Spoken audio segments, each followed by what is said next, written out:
ومن آياته منامكم بالليل والنهار وابتغاء من فضله। আল্লাহ পাক বলেন তোমাদের রাত আর দিনের বেলায় নিদ্রা যাওয়া এবং এটাই হচ্ছে তার অনুগ্রহ।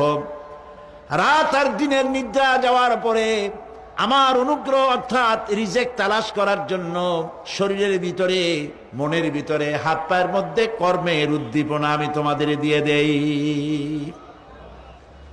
মহাবিজ্ঞানী আল্লাহ রাব্বুল আলামিনের এই বিশাল কুদরত এবং দয়া যে মানুষকে তিনি ক্লান্তি দূর করার জন্য তিনি ঘুম দিয়েছেন, আলহামদুলিল্লাহ বলি।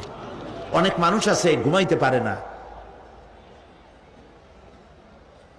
ঘুমাবার জন্য ফেনার গান খায়, ঘুমাবার জন্য ভ্যালিয়াম খায়, সিডাক্সিন খায়, রিল্যাক্সিন খায়।